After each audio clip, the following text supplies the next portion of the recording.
நிகழ்தகவு. ஆடைகள் கிழிந்து அலங்கோலமாக முட்புதருக்குள் கிடந்த சடலம். யாசகம் எடுத்து வந்த பெண்ணை பாலியல் பலாத்காரம் செய்த கொடூர கொத்தனார். கொத்தனாரை போலீசார் தட்டி தூக்கியது எப்படி? பின்னணி என்ன?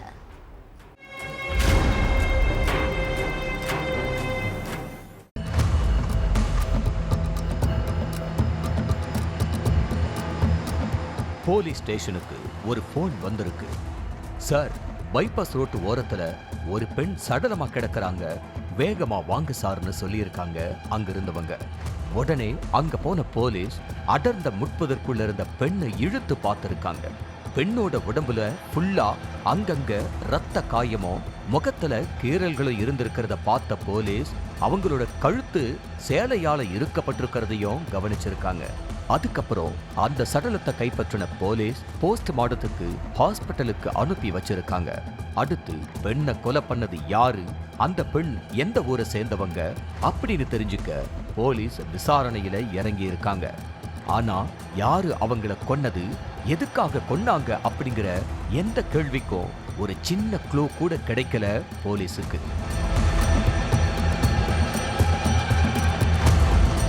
அடுத்து இறந்தது யாருன்னு கண்டுபிடிக்க முதற்கட்டமா யாரையாவது காணோம்னு கம்ப்ளைண்ட் வந்திருக்கான்னு சொல்லி காணாம போனவங்க பத்தின லிஸ்டை எடுத்து வச்சு போலீஸ் புலன் விசாரணையில இறங்கினாங்க.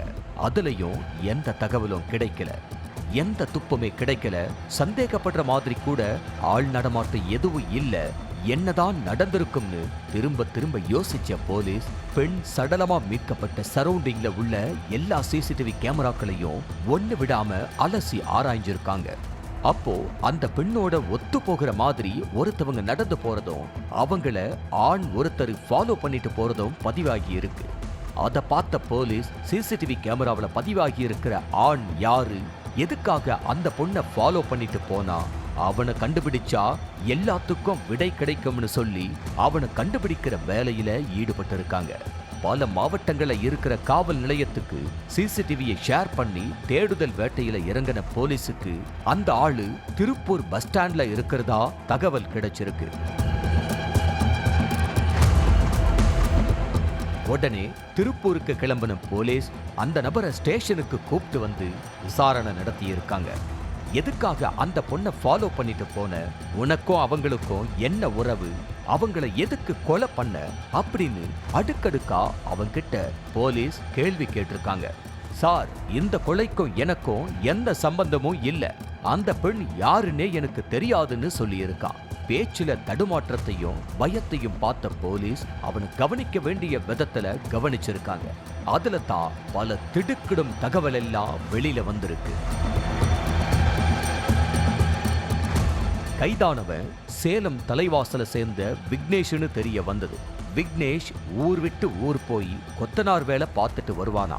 அப்படி திருச்சி ஸ்ரீரங்கம் போனப்பதான் யாசகம் வாங்கி பிழைப்பு நடத்திட்டு வந்த பெண் கூட விக்னேஷுக்கு பழக்கம் ஏற்பட்டிருக்கு.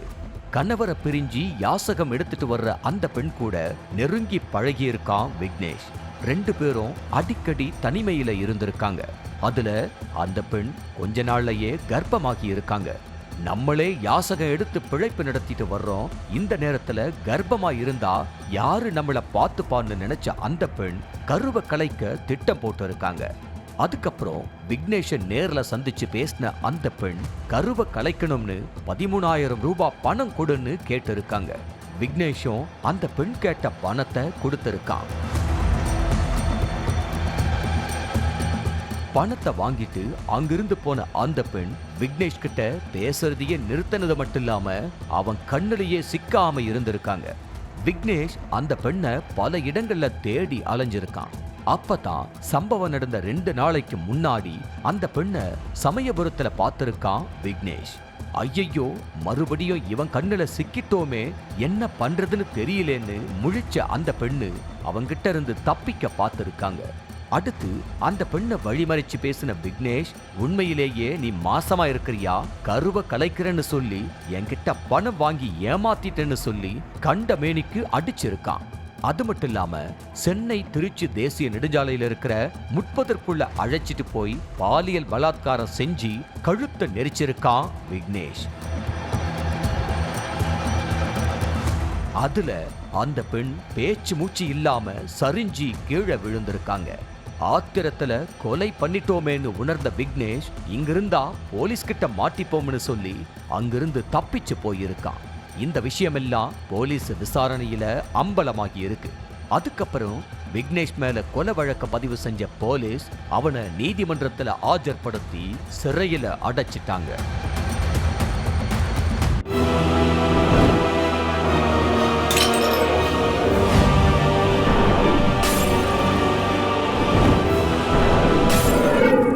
நிகழ்தகவு